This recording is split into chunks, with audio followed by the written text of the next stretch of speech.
नमस्कार दोस्तों, कैसे हो आप सब। उम्मीद करता हूं कि सभी ठीक होंगे और आज की वीडियो में मैं आपका करता हूं स्वागत। जैसे कि आपने आज का थंबनेल देख लिया होगा कि आज हम स्लोवाकिया के वीज़े के अपडेट के बारे में बात करेंगे।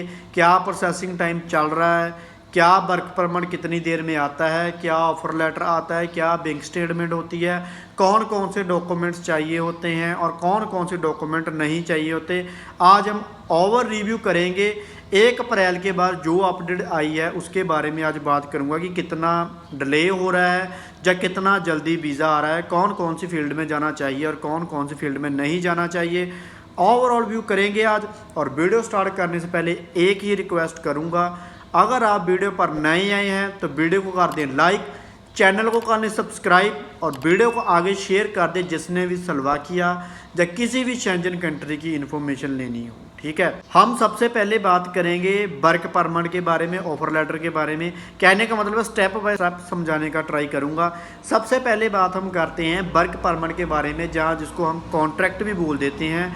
उसको आने में कितना टाइम लगता है कंपनी की ओर से। ठीक है, फॉर एग्जाम्पल मैंने वर्क परमिट अप्लाई किया है किसी एजेंट के पास और वो एजेंट की हेडेक होती है कि कितनी देर में वो वर्क परमिट कंपनी से लेता है। ठीक है, इसमें एम्बेसी का कोई लेने देने का काम नहीं होता है।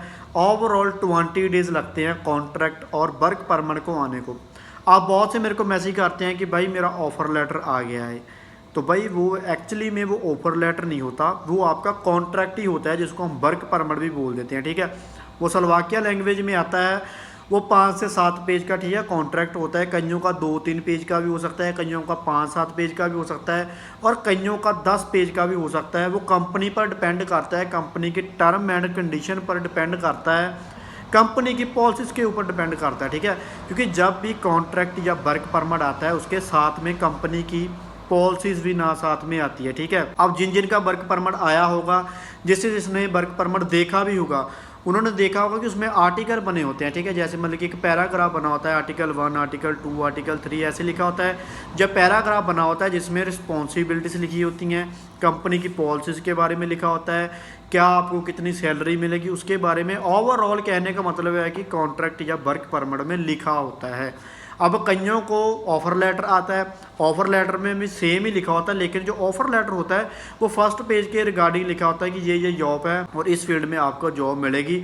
उसके साथ में, ठीक है, बाकी के डॉक्यूमेंट्स होते हैं जो मैंने अभी आपको बताए हैं, पॉलिसीज़ वगैरह, टर्म एंड कंडीशंस वगैरह। ठीक है, ऐसा होता है वर्क परमिट। और ये वर्क परमिट कंपनी एजेंट को प्रोवाइड करवा कर देती है। वहाँ स्लोवाकिया की जो कंपनी होगी वो एम्बेसी से अप्रूवल दबाकर वो आपके एजेंट को भेज देते हैं।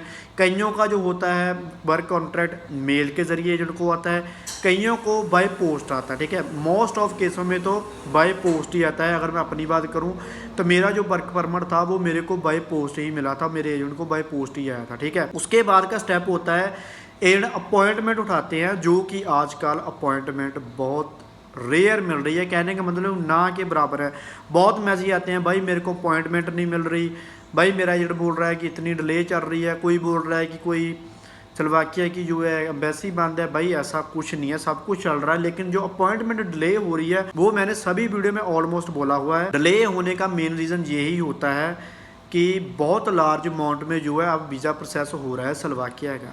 जैसे पहले इटली का हो रहा था, ठीक है, वैसे ही अब सिमिलर सी स्लोवाकिया का हो रहा है, क्योंकि स्लोवाकिया भी एक शेंजन कंट्री है जिसका आपको वीज़ा मिल जाए तो आप 29 कंट्री में विदाउट वीज़ा घूम कर आ सकते हो। ठीक है, ये बेनिफिट होता है शेंजन वीज़े का। अब वो अपॉइंटमेंट नहीं मिल रही है, काफ़ी एजेंट जो है प्रोवाइड कर रहे हैं, कोई ब्लैकमेल के ज़रिए ले रहा है, काफ़ी मतलब उसका रेट जो है काफ़ी हाई हो गया है अपॉइंटमेंट का, जिसकी वजह से मैंने प्रीवियसली वीडियो में आपको बताया था कि एजेंट जो है थोड़ा सा रेट अप कर देंगे। ठीक है, आप बात करते हैं जब आपको अपॉइंटमेंट मिल जाएगी। अपॉइंटमेंट मिलने से पहले एजेंट आपको डॉक्यूमेंट्स प्रोवाइड करवाएगा, जिसमें कि आप एक इंश्योरेंस होगी और एक आपका अपॉइंटमेंट लेटर होगा जिसमें आपका टाइम लिखा होगा कि आपका कितने बजे जो है एम्बेसी में जाकर आपने बायोमेट्रिक करवानी है। ठीक है, अगर हम बात करें एम्बेसी की, एम्बेसी में कोई क्वेश्चन ऐसे नहीं होते, नॉर्मल से क्वेश्चन होंगे। आपने क्या करना है, आपकी कंपनी का नाम, आपकी कंपनी के सीईओ का नाम, आपकी कंपनी के मैनेजर का नाम, आपकी कंपनी के टेलीफोन नंबर, आपकी कंपनी का एड्रेस, मेन एड्रेस, ठीक है। ये चीज़ें माइंड में रख कर जानी है। अगर वो पूछ ले तो आप इन हिंदी में भी बोल सकते हो, कोई दिक्कत नहीं है, ठीक है। इंडिया में 3 ही एम्बेसी के, ठीक है, ऑफिस है, एक दिल्ली में, एक मुंबई में और एक बेंगलोर में, ठीक है। 3 ही है अभी तक। कहीं भी आप चले जाओगे तीनों में आप इन हिंदी में उनसे बात कर सकते हो, दिक्कत कोई है नहीं है, टेंशन लेने की कोई बात नहीं है, ठीक है। अगर वो बोलेंगे आपका सबसे पहले तो नाम ही पूछेंगे तो डॉक्यूमेंट मांगेंगे, डॉक्यूमेंट के बाद में अगर उनको लगेगा तो वो 1-2 क्वेश्चन करेंगे, अदरवाइज तो नहीं करते, ठीक है। इंश्योरेंस और अपॉइंटमेंट लेटर ये साथ में लगेगा। और सबसे मेन डॉक्यूमेंट जो लगेगा वो है पीसीसी, ठीक है। पीसीसी अपोस्टाइल हुई होनी चाहिए, वो पीसीसी साथ में लगेगी, फिर आप बायोमेट्रिक करवाओगे, ठीक है। पीसीसी जो है पासवर्ड ऑफिस वाला होनी चाहिए, जो पुलिस क्लियरेंस सर्टिफिकेट होता है वो पीसीसी पासवर्ड वाली होनी चाहिए। ये डॉक्यूमेंट थे जो मेन थे। अब कईयों के वर्क परमिट में बैंक स्टेटमेंट भी एजेंट बोलते हैं कि लगेगी। अगर लगेगी तो भाई 3 से 6 लाख की, ठीक है, आपके फंड्स होने चाहिए। वो 6 मंथ पुराने हो, अगर वो 3 मंथ पुराने हो वो चलेंगे, बट बहुत रेयर चांस होते हैं जिसमें कि आपको स्टेटमेंट लगवानी पड़ेगी, क्योंकि हम जिस वीज़े पर जाते हैं, वर्क परमिट वीज़े पर, उस पर लिखा ही होता है कि हम अनएम्प्लॉयमेंट हैं, ठीक है, पहले से बेरोजगार हैं, हम रोजगार के लिए स्लोवाकिया में जा रहे हैं, ठीक है। बहुत रेयर आपको देखने को बैंक स्टेटमेंट मिलेगा, ठीक है। अगर कोई और डॉक्यूमेंट रह गया तो आप मुझे कमेंट सेक्शन में बोल देना, मैं आपको रिप्लाई भी कर दूंगा। स्टडी की अगर बात करें 10th +2, अगर 10th +2 नहीं भी है 8th वाला भी अप्लाई कर सकता है। इसमें कोई क्वालिफिकेशन मैंडेटरी नहीं लिखी हुई कि इतनी ही क्वालिफिकेशन वाला आदमी जा सकता है, ठीक है। अगर किसी के पास स्किल है तो भाई अगर कोई आपका एजेंट आपको स्किल में जॉब दिलवा रहा है तो आपका उसके साथ सर्टिफिकेट या लाइसेंस जो भी आपके पास प्रूफ होगा वो आपको उसके साथ में लगेगा। और कंपनियां कई क्या करती हैं, आपसे ये भी बोल सकते हैं कि हमें आपको वीडियो चाहिए, ठीक है। अगर आपकी इंटरव्यू होगी वीडियो वगैरह मतलब कि आपकी बनवाकर वो कंपनी को डालेंगे, फिर कंपनी क्या करेगी, आपका वर्क परमिट जो है इशू करवा देगी, ठीक है। इतना सा प्रोसेस होता है। अब रही बात वीज़े आने की, पहले क्या होता था 5 से 10 दिन के बीच बीच में वीज़ा जो आ जाता था, लेकिन अब थोड़ा सा डिले चल रहा है। डिले चलने का मेन रीज़न यही है कि 1 अप्रैल से न्यू सेशन हो चुका है। बहुत लार्ज अमाउंट में, आप ऐसा लगा लो कि उन्होंने 1500 से 2000 के बीच में सीट्स निकाली थी वीज़े की, वर्क परमिट की, ठीक है।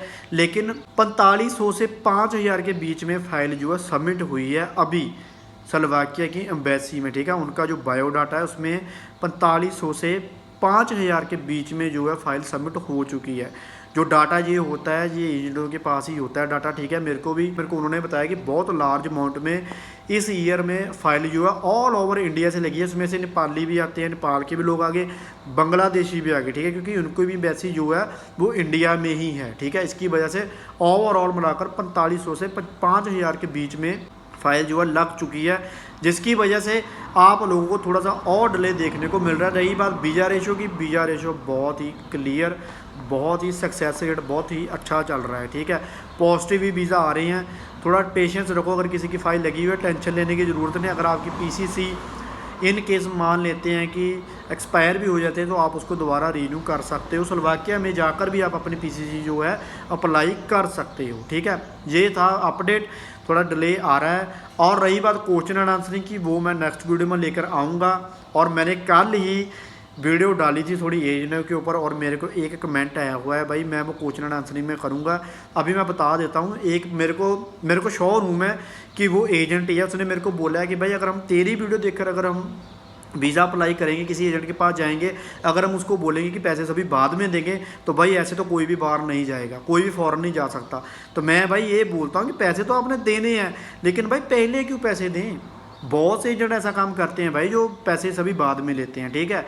सो मैं आपको इसलिए बोलता हूँ क्योंकि वो एजेंट ही मेरे को ऐसा मैसेज कर सकता है कि हाँ कि हम पैसे क्यों बाद में दें। जितने भी क्लाइंट हैं, जो मेरे जैसे क्लाइंट हैं, वो ऑलवेज मेरी इस बात से सहमत होंगे कि हाँ भाई नहीं, हम पैसे बाद में देंगे, कि हमारा वीज़ा लग आएगा तब देंगे। क्यों हम अपने पैसे वेस्ट करें भाई, क्यों हम पहले 50,000 दे दें और 6 मंथ के बाद एजेंट मेरे को बोलेगा कि भाई इतनी कॉस्ट कटिंग होगी, आप अपना 20,000 या 15,000 हमसे ले लो। क्यों हम ऐसा करें, ठीक है। अभी मैं क्वेश्चन एंड आंसरिंग की लेकर आऊँगा वीडियो। कैसी लगी वीडियो कमेंट में वो भी बताना।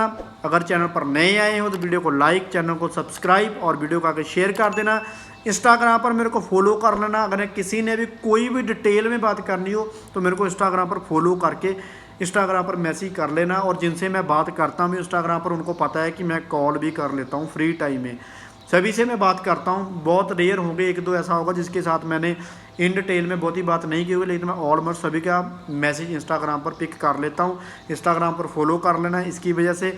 आप मिलते हैं नेक्स्ट वीडियो में, तब तक बाय बाय, सत श्री अकाल।